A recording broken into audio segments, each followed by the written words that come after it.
Hello दोस्तों, आज हम बात करेंगे एक ऐसे केस की जो सिर्फ कोलकाता की नहीं बल्कि पूरे देश को हिलाकर रख दिया है।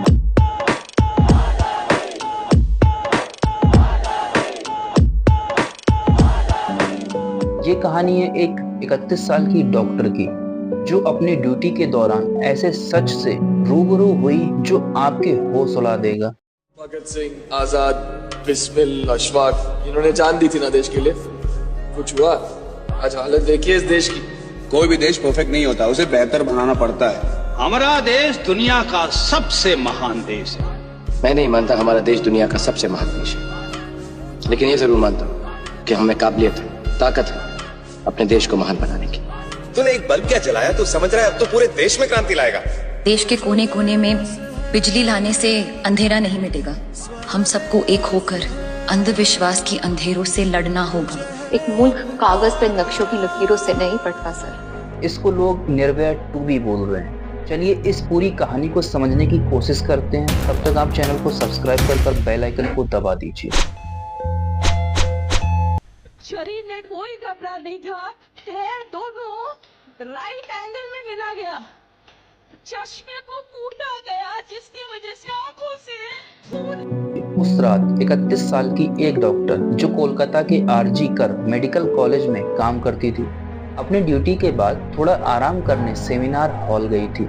उससे कुछ ही घंटे पहले वो नीरज चोपड़ा की जीत पर अपने कलीग्स के साथ खुशी मना रही थी और ये सब उसने अपने पेरेंट्स को भी बताया। लेकिन सुबह उसका शरीर वहाँ के कुछ जूनियर कलीग्स ने पाया आधा नंगा और चोट से भरा हुआ था। उसकी आंखें, मुंह और प्राइवेट पार्ट से खून बह रहा था। उसके शरीर पर 11 गहरी चोट के निशान मिले थे, लेफ्ट लेग और गाल, राइट हैंड, रिंग फिंगर और होंठ पर भी। पुलिस ने पहले ये कहकर उसके माता पिता को बताया कि उनकी इकलौती बेटी ने सुसाइड कर लिया।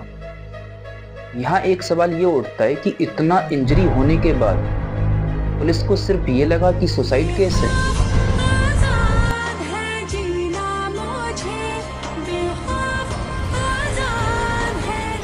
मेडिकल कॉलेज के प्रिंसिपल डॉक्टर संदीप घोष ने शुरू में इस मामले की सुसाइड बताने की कोशिश की। उनका कहना था कि रात को सेमिनार हॉल में अकेले जाना लड़की की जिम्मेदारी नहीं थी। मगर जैसे जैसे ये बात पब्लिक में आई और जब लोगों में गुस्सा फूट पड़ा तो पुलिस ने इसे रेप और मर्डर का केस दर्ज कर लिया। सवाल यहाँ पर यह उठता है, क्या प्रिंसिपल और पुलिस इसमें शामिल थे? दोस्तों, संजय रॉय जो एक सिविक वॉलेंटियर था, उस पर शक किया गया क्योंकि सीसीटीवी फुटेज में उस कॉलेज के अंदर और बाहर आते जाते देखा गया था। लोकल मीडिया रिपोर्ट कहती है कि रॉय का पहले से एक नेक्रोफिलिया, टॉर्चर और एक्सटॉर्शन जैसे घिनौने क्राइम से संबंध रखता था। 13 मई 2023 को कालीघाट पुलिस स्टेशन में एक गंभीर शिकायत दर्ज की गई। संजय रॉय पर आरोप था कि उसने कोलकाता के आरजी कर मेडिकल कॉलेज में जूनियर डॉक्टर के साथ बलात्कार और हत्या की। ये शिकायत उनकी पत्नी ने दर्ज कराई थी जो उस समय 3 महीने की गर्भवती थी और उन्होंने आरोप लगाया कि रॉय ने उनके साथ मारपीट की थी। लेकिन ये पहली बार नहीं था जब संजय रॉय के खिलाफ शिकायत दर्ज की गई थी। इससे पहले 8 अगस्त 2022 को भी इसी तरह के आरोपों के साथ एक और शिकायत दर्ज की गई थी। बावजूद इसके पुलिस ने कोई ठोस कार्रवाई नहीं की। क्या वजह थी? क्या रॉय की पुलिस में पहुंच ने उन्हें बचा लिया था? जब 35 वर्षीय संजय रॉय को गिरफ्तार किया गया तो वह कोलकाता सशस्त्र पुलिस की 4th बटालियन के बैरक में था। एक नागरिक सभ्य सेवक के रूप में पुलिस बल के साथ काम करने वाले रॉय की गिरफ्तारी ने सबको चौंका दिया। क्या पुलिस ने रॉय की पहुंच और प्रभाव का नजरअंदाज किया? रॉय की सास दुर्गा देवी ने कहा, अगर पुलिस ने पहले कार्रवाई की होती तो आज ये नौबत नहीं आती। मेरी बेटी ने 19 फरवरी 2022 को रॉय से शादी की थी। उन्होंने आरोप लगाया कि रॉय ने शराब पीकर उनकी बेटी को पीटा और उसका गर्भपात कर दिया। अफसोस की बात है कि 10 अगस्त 2023 को उनकी बेटी की कैंसर से मृत्यु हो गई। दुर्गा देवी ने कहा, हमने रॉय से शादी इसीलिए करवाई क्योंकि उसने दावा किया था कि वह कोलकाता पुलिस में काम करता है। क्या ये सब झूठ था? राय की मां मालती रे और उनकी बहन की भी प्रतिक्रिया चौंकाने वाली है। उनकी बहन ने कहा, मैंने अपनी जाति से बाहर शादी की थी, इससे परिवार नाराज था, लेकिन इस खबर ने मुझे पूरी तरह से चौंका दिया है। पड़ोसियों का कहना है कि रॉय अपने पुलिस संबंधों का बखाना करता था और लोगों को कांस्टेबल की नौकरी दिलाने का वादा करके ठगा। रविशंकर शाह ने दावा किया कि रॉय ने उनसे 2.5 लाख रुपए ठगे थे।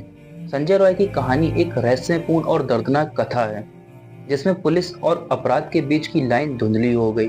ये मामला हमें सोचने पर मजबूर करता है कि हमारे समाज में कितनी गहरी समस्याएं हैं और कितने वाहियात लोग पड़े हैं। हमें इनसे कैसे निपटना चाहिए, आप कमेंट करके बताइए। आइए अपने टॉपिक पर आते हैं फिर से। हॉस्पिटल अथॉरिटीज ने इस मामले की जांच के लिए एक 11 मेंबर की इंटरनल इन्वेस्टिगेशंस कमेटी बनाई, लेकिन इस फैसले पर भी सवाल उठाए गए। इंटर्न्स और साइकेट्री डिपार्टमेंट के एक डॉक्टर को शामिल करना लेकिन इंडिपेंडेंट एक्सपर्ट्स को एक्सक्लूड करना, ये सब सस्पेक्ट बना दिया। उन्होंने शुरू में इसे सुसाइड पोर्ट्रे करने की कोशिश की। जांच में कई लूप होल्स सामने आए हैं, जैसे कि सीसीटीवी फुटेज का ना होना या फिर उस रात इंटर्न से सवालों का जवाब ना देना। वेस्ट बंगाल की चीफ मिनिस्टर ममता बनर्जी ने विक्टिम के परिवार से मिलकर न्याय का वादा किया और सीबीआई इंक्वायरी का विरोध नहीं करने की बात कही, लेकिन जब डॉक्टर्स और अपोजिशन पार्टी ने सीसीटीवी फुटेज की मांग की तो अथॉरिटीज ने कहा कि उस दिन सीसीटीवी फंक्शनिंग में नहीं था।